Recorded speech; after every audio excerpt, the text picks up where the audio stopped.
Ini yang hadir di sini ini melakukan hal yang baik, zikir, sholawat, ngaji, makanya tentrem. Coba orang nyolong, nggak mungkin tenang dia, mesti gelisah, mesti susah, takut ketahuan, tengok, betul? Nah, yang jawab betul itu kayak pernah itu. Ibu, bapak maaf, jenengan kalau sekali waktu sholat tahajud, maaf, tak kasih sekali waktu karena potonganmu ora mungkin rutin tahajud. Sekali waktu kalau lagi tahajud itu perasaannya gelisah apa tentrem? Susah apa seneng? Mesti seneng karena yang dilakukan baik. Ayo coba, orang kalau lagi ngegosip, ngerumpi, ngerasani, gak mungkin tenang. Makanya gak berani keras-keras, klesik-klesik ngomongnya. Jarene arepe pegatan. Lah iya, anake wis 3 kok pegatan. Ana apa? Diganggu wong. Nggak ada orang ngerasani pakai sound horeg itu, nggak ada. Karena yang dilakukan elek. Allahumma sholli ala Muhammad.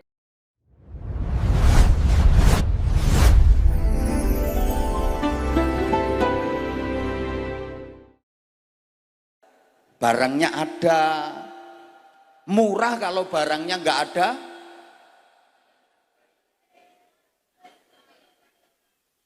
halo? Ya Allah. Nah ini jangan dipelintir, jangan digoreng ya. Ucapan saya ini jangan digoreng. Ya kalau duitnya banyak bisa beli. Loh, anane bisa beli itu karena duitnya banyak. Berarti kan dikasih kemurahan rezeki sama Allah. Dikasih kemudahan, kelancaran sama Allah. Syukur-syukur dengan doa yang tulus ikhlas seperti itu, perekonomian menjadi membaik. Nah, nanti harga-harga langsung turun drastis, nyut gitu. Padahal ra mungkin. Nek delok situasi koyo ngene iki. Makanya ya wis pokoke ikhtiar, berdoa maksimal, mudah-mudahan semuanya ditoto saapi-apike kalih Gusti Allah. Amin Allahumma. Amin Allahumma. Rahmanirrahim. Alhamdulillah wasyukru lillah wal khairu wasyarru bimasyiatillah. Asyhadu an la ilaha illallah wahdahu la syarikalah wa asyhadu anna Muhammadan abduhu wa rasuluhu la nabiyya ba'dah. Allahumma salli wa sallim wa barik ala sayyidina wa maulana Muhammadin sahibis syafa'ah wa ala alihi wa ashabihi wa tabi'in. Rabbana atina fid dunya hasanah wa fil akhirati hasanah wa qina adzaban nar. Wa adkhilnal jannata ma'al abrar birahmatika wa fadlika ya azizu ya ghaffar ya halimu ya sattar ya rabbal alamin. Amma ba'd. Ulama'ana al-kurama wa masyayikhana al-a'izza, bapak-bapak kiai, ibu-ibu nyai, para pengasuh pondok pesantren, pimpinan majelis zikir, majelis taklim, majelis sholawat, para sesepuh yang dimuliakan, yang kita taklimi, kita mohon doanya, pejabat pemerintah dalam semua tingkatan beserta jajarannya, Pak Camat, Pak Dan Ramil, Pak Kapolsek, yang kita hormati kepala desa, tokoh-tokoh masyarakat, para tamu undangan, panitia dibantu keamanan dari TNI, Polri, sahabat-sahabat Banser yang kita banggakan. Hadirin, hadirat, mustami'in, mustami'at, saudara-saudara saya, bapak-bapak, ibu-ibu, adik-adik, mari kita awali ngaji hari ini dengan ikhlas membaca suratul Fatihah.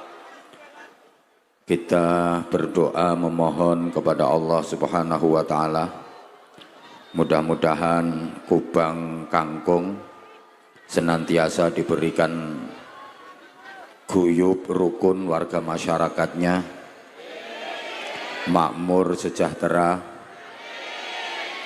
Mudah-mudahan Cilacap aman, Cilacap menjadi daerah yang gemah ripah loh jinawi, toto titi tentrem kerto raharjo, menjadi dairatan thayyibatan warabban ghafura. Kita berdoa memohon kepada Allah, mudah-mudahan siapapun yang sedang bersedih segera diberikan kebahagiaan, yang sedang sakit segera diberikan kesembuhan, yang kekurangan segera diberikan kecukupan, yang keberatan semoga segera diringankan, yang seret macet semoga segera dilancarkan, yang gegeran tukaran semoga segera dirukunkan, yang punya hutang semoga segera dilunaskan, yang sedang menunggu menantu atau jodoh semoga segera dipertemukan, yang sedang menunggu kematian, kan semuanya mudah-mudahan nanti kalau waktunya tiba dikaruniai husnul khotimah. Mudah-mudahan yang hadir di majelis ini bersama keluarganya semuanya dijadikan orang-orang yang selamat, mulia, bahagia dunia sampai surga. Al-Fatihah. A'udzubillahi minasyaitonirrajim. Bismillahirrahmanirrahim. Alhamdulillahi rabbil alamin, arrahmanir rahim, maliki yaumiddin, iyyaka na'budu wa iyyaka nasta'in, ihdinas siratal mustaqim, siratal ladzina an'amta 'alaihim ghairil maghdubi 'alaihim waladdallin. Rabbighfirli wa liwalidayya walil mu'minina amin ya rabbal alamin. Saya merasa gembira, bahagia, senang sekali hari ini diizinkan Allah untuk bersilaturahim bersama panjenengan semua. Dan saya lihat yang hadir di sini saudara-saudara saya dalam keadaan sehat. Buktinya nggak ada yang diimpus, nggak ada yang diangkut pakai ambulan, berarti sehat-sehat. Apalagi sehatnya disertai dengan afiat, maka biasa diistilahkan sehat wal afiat. Para jamaah, sehat wal afiat itu bukan sehat biasa. Sehat wal afiat itu artinya sehat yang digunakan untuk menjalankan taat, sehat yang tidak dipakai bermaksiat. Itu sehat wal afiat. Sehat digunakan untuk beribadah, sehat digunakan untuk melakukan kebaikan, sehat digunakan untuk menjalankan hal-hal yang manfaat. Itu sehat wal afiat. Sehat tidak dipakai bermaksiat. Karena banyak orang yang sehat tapi tidak afiat, alias badannya sehat, hobinya maksiat, tubuhnya sehat, perbuatannya jahat, awake sehat, morale bejat. Dan itu banyak. Rata-rata para pelaku maksiat, orang-orang yang moralnya bejat, orang-orang yang berbuat jahat, itu ya orang-orang yang tubuhnya sehat, betul? Yang suka mabuk-mabukan, bahasa Inggrisnya the mendem, itu kebanyakan orang-orang yang tubuhnya sakit apa sehat? Yang suka ribut, gegeran, bikin kisruh, itu rata-rata orang-orang yang tubuhnya sakit apa sehat? Yang suka nyuri, nyolong, ngerampok, korupsi, itu orang-orang yang tubuhnya sakit apa sehat? Itu sehat tapi tidak afiat. Ibu-ibu yang suka ngerasani, suka ngomeli suami, itu rata-rata ibu-ibu yang badannya sakit apa sehat? Sehat. Ini orangnya datang kok saya tahu. Orangnya sekarang lagi kipas-kipas.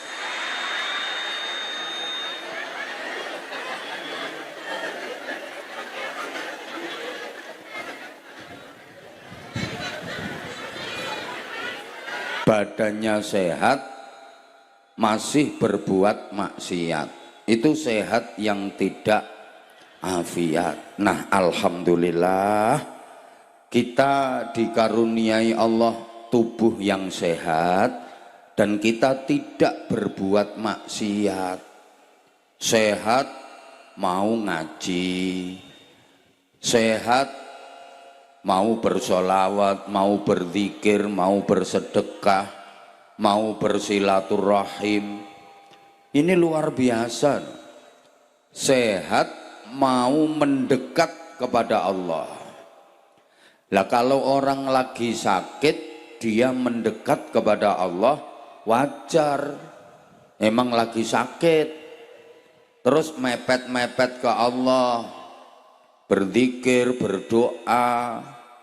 Padahal ketika sehat lupa sama Allah, nggak mau zikir, nggak mau doa.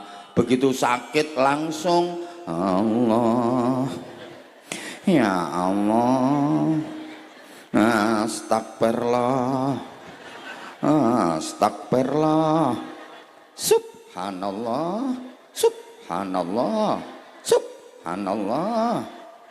Padahal kalau sehat senengane ngunek-ngunek ke wong. Wonten apa mboten? Wonge ya teko. Ya kula ngertos kok. Wonge pokok agak gemuk. Wajar, emang lagi sakit, dia mau mendekat kepada Allah. Lah kita ini kan enggak sakit, tubuhnya sehat, mau mendekat kepada Allah. Ini nikmat yang luar biasa. Maka mudah-mudahan yang hadir di sini semuanya selalu dikaruniai panjang umur, sehat walafiat, dikaruniai ibadah yang istiqomah.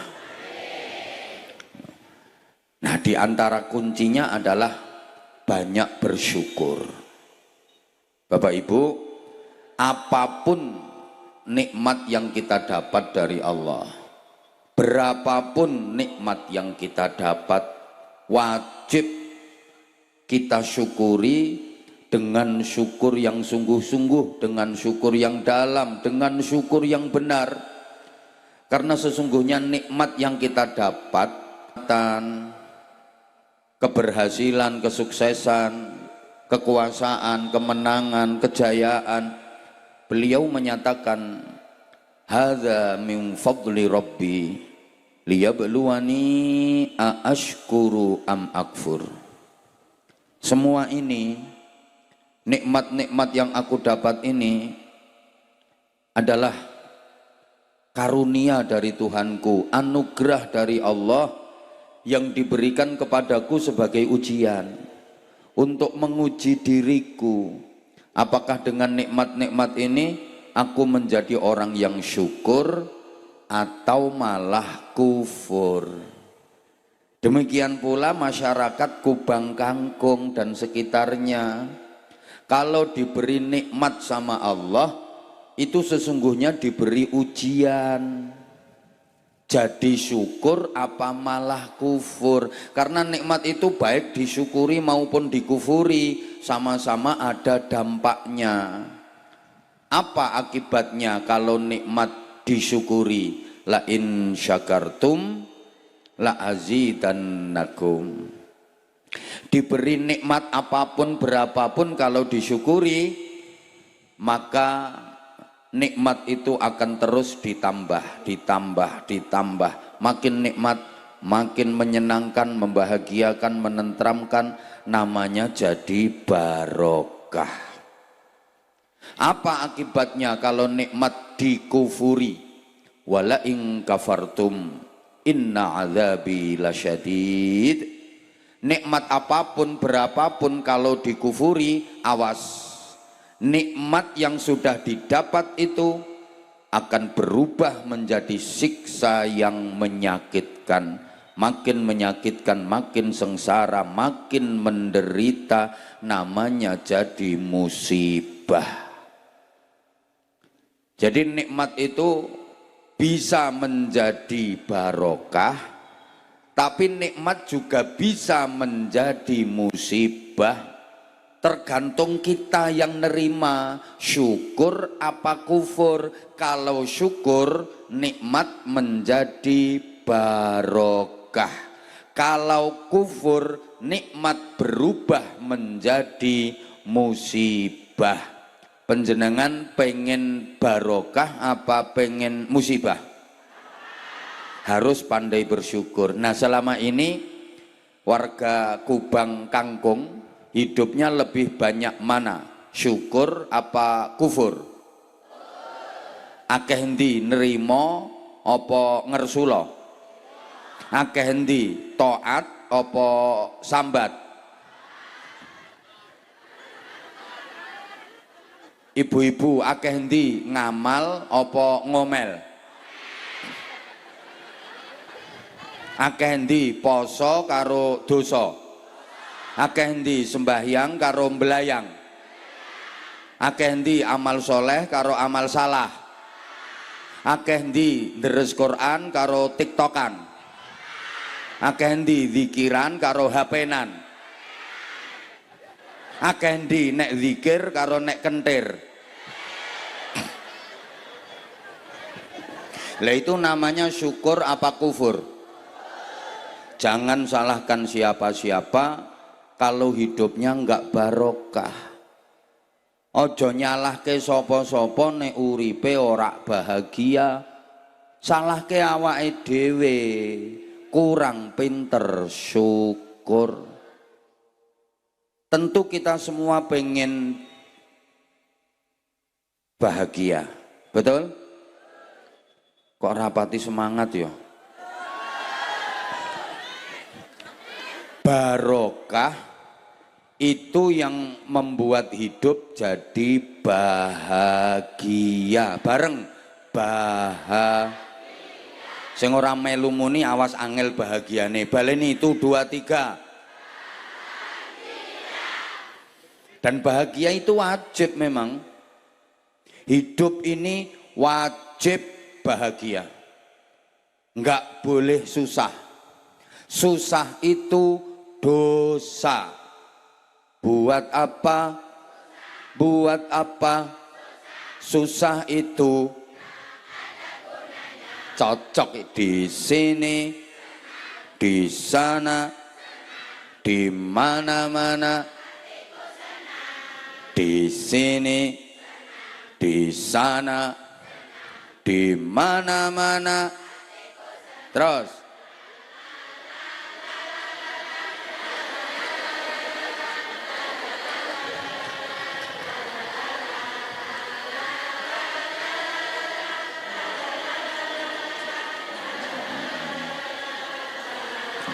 para edan-edan sekalian yang saya hormati,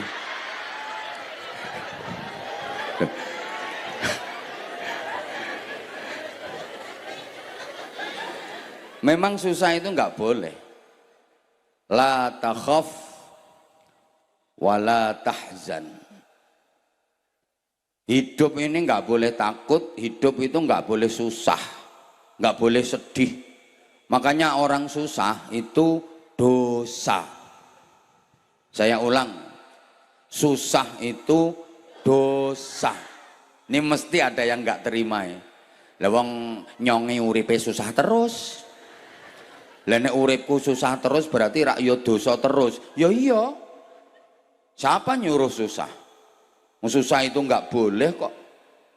Orang susah itu karena yang dilakukan salah. Orang susah itu karena yang dilakukan salah, jelek. Selama yang dilakukan benar, baik, nggak mungkin orang itu susah. Makanya susah itu dosa. Kenapa? Karena dia salah. Karena dia jelek yang dilakukan. Asal yang dilakukan benar, baik, nggak mungkin susah. Ayo, sebelum saya lanjut, mungkin ada yang mau bantah, saya tunggu.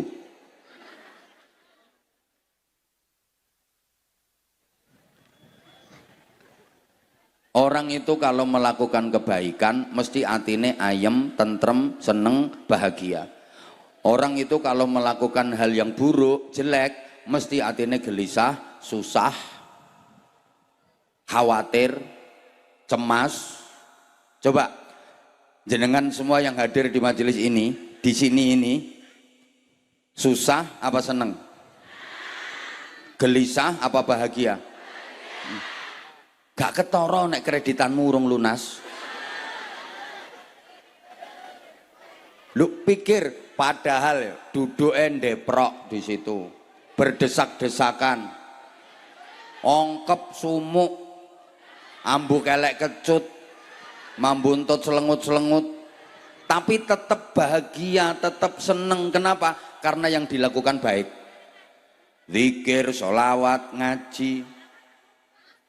Coba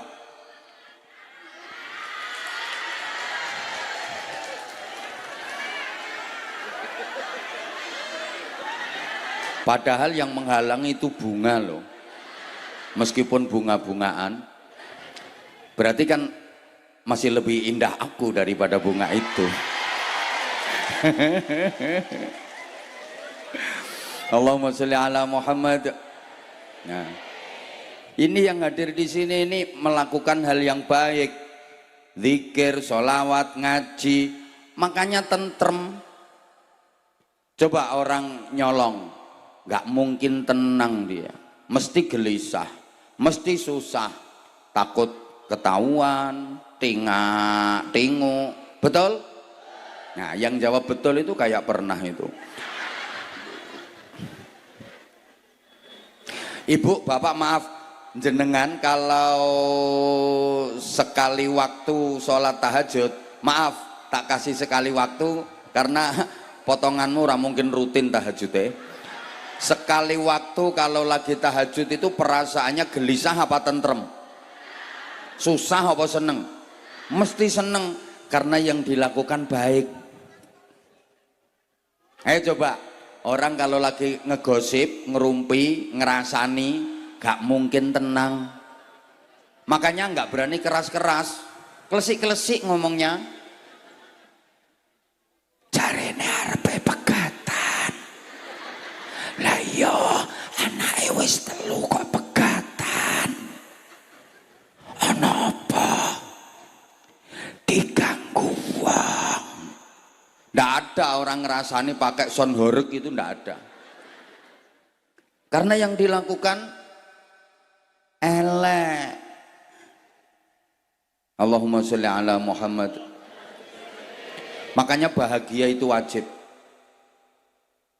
Saking pentingnya bahagia, setiap azan dikumandangkan ada seruan mengajak bahagia. Hayya 'alal falah. Ayo bahagia. Bapak Ibu, di daerah kami Bojonegoro, azan itu sampai sekarang masih pakai hayya 'alal falah.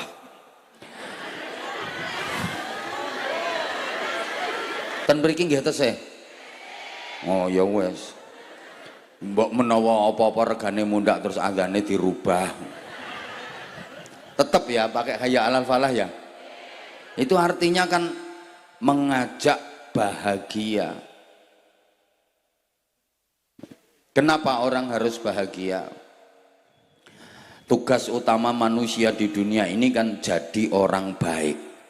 Lah orang baik itu menurut Rasulullah khairun nasi amfa'uhum linnas. Sebaik-baik manusia itu yang hidupnya bermanfaat untuk sesamanya. Orang baik itu orang yang bisa bermanfaat bagi sesama. Bermanfaat itu berarti kan menyenangkan banyak orang, membahagiakan banyak orang. Berarti orang baik itu adalah orang yang bisa berbagi kebahagiaan kepada orang lain. Padahal yang bisa berbagi kebahagiaan kepada orang lain ya hanya orang-orang yang hidupnya sendiri bahagia. Betul? Kalau hidupnya sendiri nggak bahagia, ya nggak mungkin lah bisa berbagi kebahagiaan kepada orang lain. Dia sendiri nggak bahagia kok mau berbagi kebahagiaan. Orang susah itu bisanya ya berbagi kesusahan. Wong susah ki isone ngomong andum kesusahan. Sampean kalau nggak percaya, sampean lungguh sandinge wong susah, engko sampean rak katut susah. Disambati, dicurhati, iso-iso diutangi. Duduk di samping orang susah, ikut susah. Makanya saya nggak mau duduk di situ.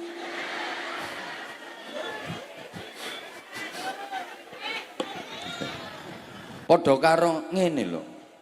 Sing iso bagi-bagi duit kuwi ya ming wong-wong sing duwe duit.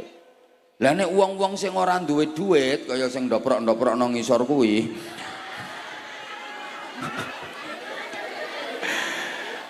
lah sing arep dibagi-bagi apa wong ora duwe.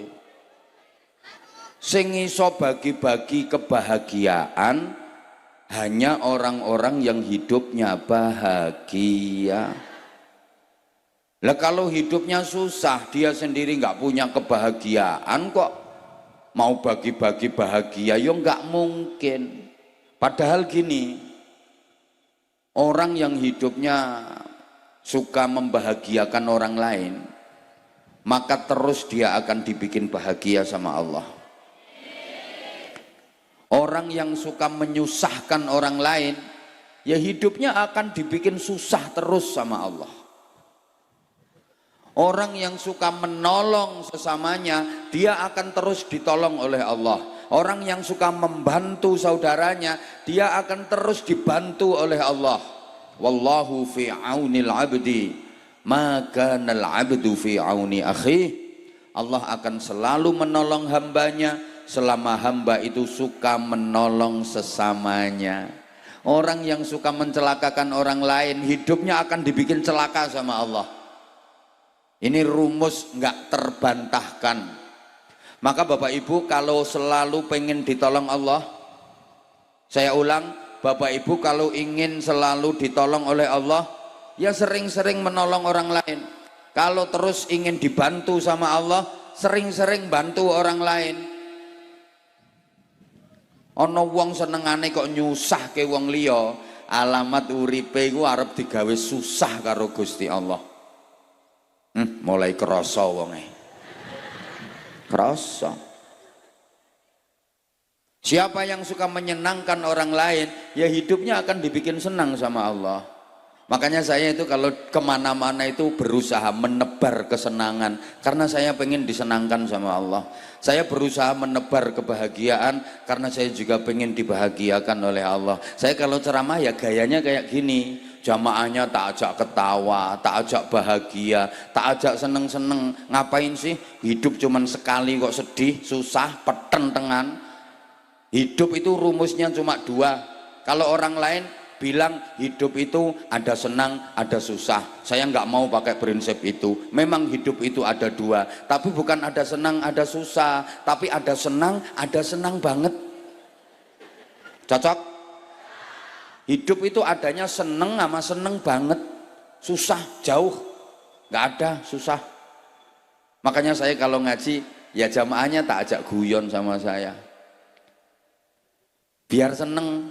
Ngapain sampean ikut pertentangan mikir geopolitik negara, tiwas jepluk. Bukan wilayah sampean, tiwas jepluk. Halo,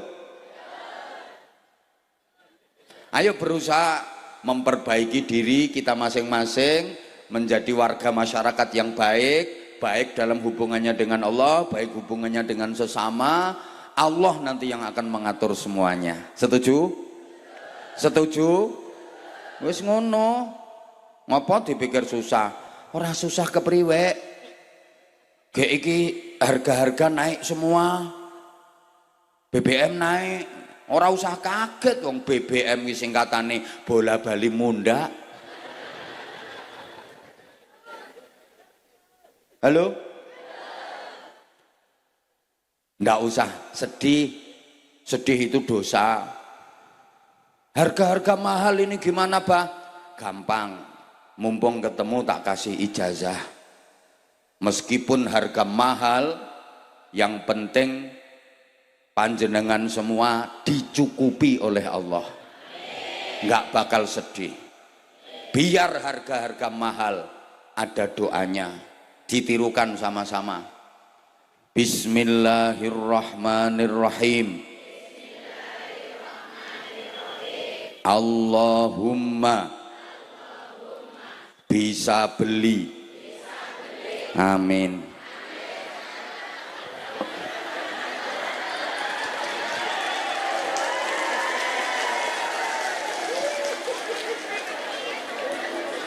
Dah itu diwiridkan tiap habis sholat. Allahumma bisa beli, Allahumma bisa beli, Allahumma bisa beli, Allahumma bisa beli, Allahumma bisa beli. Coba tak kasih pilihan, murah nggak bisa beli, mahal bisa beli, pilih mana? Yang bilang murah bisa beli itu mental kere itu. Nah, apa artinya harga murah tapi nggak bisa beli? Meskipun mahal kalau bisa beli, nah berarti kan perekonomian sampean membaik. Meskipun mahal tetap bisa beli. Yang kedua, bisa beli itu berarti barangnya tersedia, barangnya ada. Murah kalau barangnya nggak ada.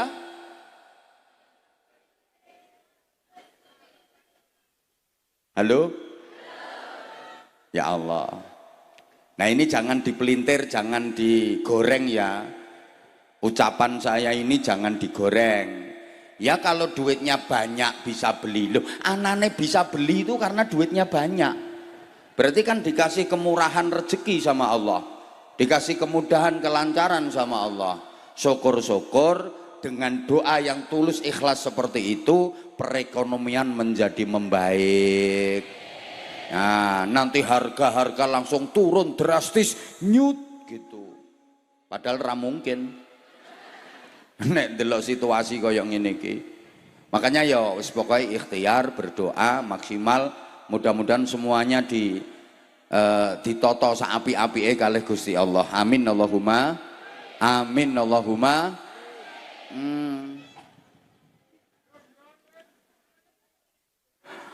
Bapak Ibu para jamaah yang saya hormati rahimakumullah, bahagia itu nikmat. Dan kita semua tentu pengen hidupnya nikmat, betul? Itu pula yang setiap sholat kita minta kepada Allah. Kapan? Waktu membaca suratul Fatihah. Itu ada doa, kita mohon kenikmatan kepada Allah. Mohon diberikan apa-apa yang Allah berikan kepada orang-orang yang diberikan kenikmatan. Fatihah itu isinya memuji kepada Allah, kemudian berdoa kepada Allah. Mulai bismillahirrahmanirrahim, alhamdulillahirabbil alamin, Ar-Rahmanir Rahim, Maliki Yaumiddin, Iyyaka na'budu wa iyyaka nasta'in. Itu memuji Allah.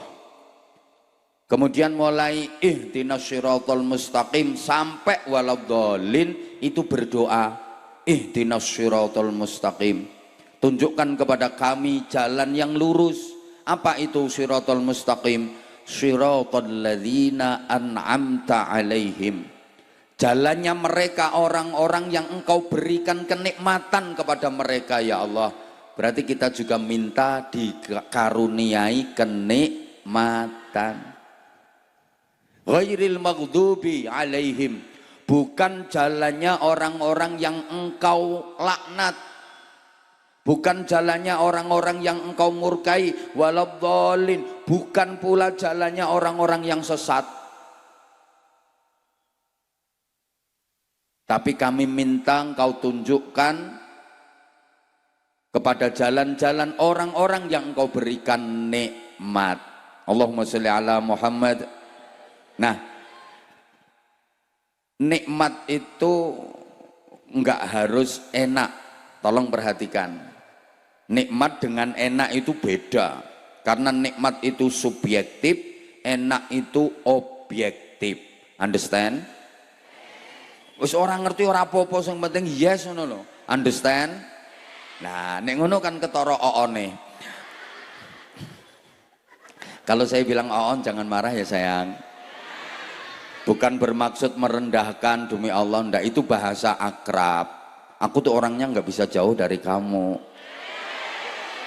Makanya aku pakai bahasa-bahasa kayak gitu. Kalau aku pakai bahasa terlalu serius, takutnya nanti kamu kalau ketemu aku malah bungkuk-bungkuk. Assalamualaikum abang. Malah nggak enak aku. Enakan kayak gini. Aku sama kamu itu sama aja kok. Kita sama, kita sepodo, sederajat, kita sama, kita nggak ada beda kok. Makanya aku kalau ceramah itu pengennya aku dekat dengan jamaah, nggak ada sekat, nggak ada pemisah. Ya kita sama kok. Bedanya cuman saya yang ngomong, jenengan yang dengerin aja. Dan belum tentu saya lebih pinter daripada jenengan. Belum tentu saya lebih baik daripada jenengan. Bisa jadi jenengan yang lebih jelek. Ndak sayang, ndak. Bisa jadi jauh lebih baik jenengan daripada saya. Ngono loh Bu. Makanya kalau aku bilang oon itu bahasa sayang. Nggak usah marah ya. Ya memang oon beneran, kok mau marah apa.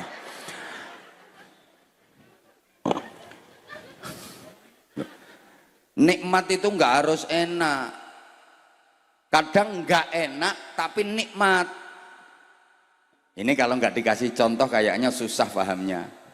Soalnya yang hadir di sini ki orangnya cantik-cantik tapi coba dijawab sayang, dijawab yang kenceng. Kalau jenengan semangat insya Allah nanti ceramahnya agak lama. Tapi kalau jenengan nggak semangat ya sebentar saja. Apalagi ini tadi dibisiki sama panitia saya.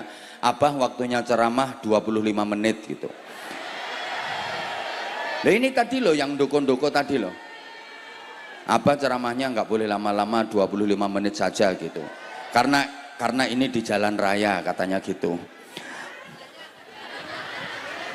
Halo? Halo? Dijawab nggih? Makan di restoran mewah karo makan di tengah sawah enak mana? Nah, itulah jawaban dari orang-orang yang nggak pernah ke restoran.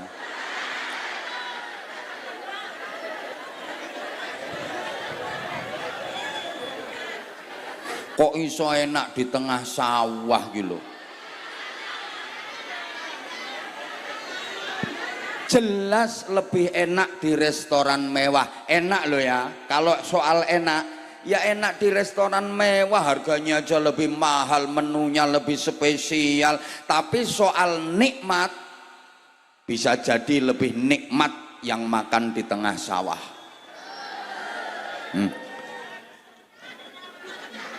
Itu bedanya enak dengan nikmat. Kalau soal enak ya enak yang di restoran mewah. Tapi soal nikmat bisa jadi lebih nikmat makan di tengah sawah. Makan di tengah sawah pikiran tenang, hati nggak ada beban. Walaupun menunya sangat-sangat sederhana, nggak ada lauk, cuma nasi sama sambal kecap plus sate.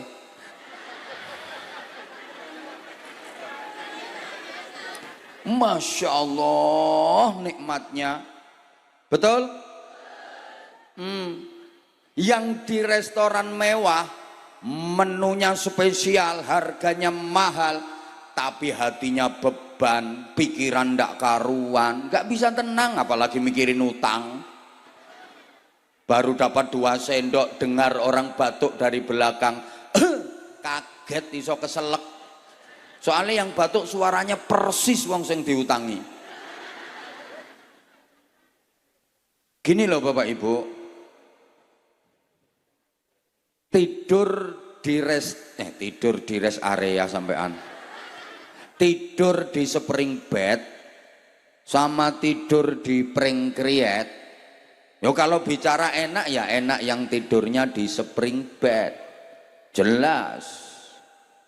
Tapi soal nikmat, boleh jadi lebih nikmat yang tidurnya di pring kriet. Udah Ibu perhatiin aku aja. Yang baru datang itu mesti orang penting. Monggo silakan duduk nggih. Nggih wong penting. Nek wong ora penting ya ndongsongno kono. Jadi kalau orang penting ini meskipun datangnya terlambat mesti langsung naik panggung. Tuh. Coba orang nggak penting datang 6:30 yang ndoprok ngisore wit kono. Salahmu dadi wong ora penting. Mbok sekali-kali dadi wong penting ngono lho. Selamat datang Pak Camat. Mohon maaf, Pak Camat tadi ada agenda, ada kegiatan. No. Tadi sudah di sini. Oh. Ke kantor kecamatan balik ke sini lagi. Masya Allah. Tepuk tangan untuk Pak Camat, luar biasa. Ini berarti camat yang betul-betul merakyat, dekat dengan rakyat, mencintai dan dicintai rakyat. Insya Allah, walaupun jabatan camat itu jabatan yang paling tidak istiqomah. Kaya lentang ngaleh kae lho, pindah. Lah karena kan camat kan ora usah nganggo pilihan. Mulane ya camat comot wong ora nganggo pilihan. Ngono. Yang penting dapat SK dari bupati. Tapi bupati dipilih rakyat. Berarti kan urutannya kayak gitu. Ini gara-gara jenengan telat ini loh Pak Camat. Tadi sudah datang, tapi beliau ada acara terus balik lagi. Masya Allah luar biasa nih. Allahumma sholli ala Muhammad. Soal enak, jelas enak tidur di spring bed, mentul-mentul, mendut-mendut. Tapi soal nikmat bisa jadi lebih nikmat yang tidurnya di pring kriet. Memang mau tidur kriet, geger iso kecepet galar kecantol paku. Tapi begitu lelap tidurnya bleksek, mimpinya berangkat umroh. Mental melarat yang ngono. Wong ngipi kok diamini. Lho tapi tidurnya kan nikmat. Naik pesawat, dilayani pramugari, cantik pramugarinya, ramah, dah cantik, ramah. Pramugari gitu Pak, orang kaya ngono-ngono kuwi. Wis ora ayu, galak, judes pisan. Istaqabbalallahu minna wa minkum taqabbal. Nyampe Madinah, sholat jamaah di Masjid Nabawi, bisa ziarah ke makamnya Rasulullah, sholat zikir berdoa di Raudhah. Masya Allah nikmat. Terus jalan-jalannya ke kebun kurma, di sana makan bakso, minumnya es degan seruput-seruput, nikmat. Begitu ngelilir iler, tapi kan tidurnya nikmat. Lah yang tidurnya di spring bed memang mentul-mentul, mendut-mendut, ber-AC. Tapi begitu lelap, bleksek, mimpinya dikejar-kejar hantu. Ayo, kesel.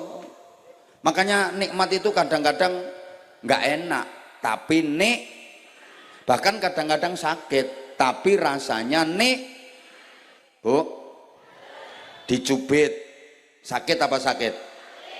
Tapi lihat-lihat dulu yang nyubit siapa. Kalau yang nyubit orang yang dicintai, ya sakit, tapi rasanya nikmat. Contohnya misalnya kamu dicubit sama aku, ya sakit tapi nikmat, karena yang nyubit kan orang yang kamu cinta. Nganti siwele ora diobati malah difoto dienggo story, dikei caption nih, dicubit Abah Anza sampai gosong loh.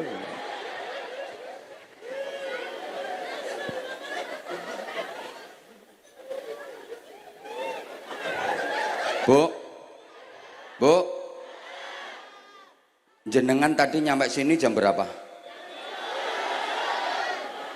Ada yang jam 6? Masya Allah. Sekarang ini udah jam 11, berarti udah 5 jam. Udah 5 jam loh di sini. Capek apa enggak? Bohong. Enggak capek kok, lungguhmu wis alian ping 14. Silo, sembujung, miring iwo, miring nengen, metungkruk.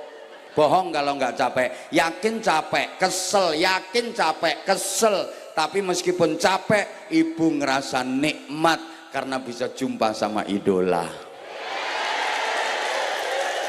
Biasanya cuma nonton di HP, di medsos, sekarang bisa sedekat ini. Capek tapi terasa nikmat. Gitu loh Bu.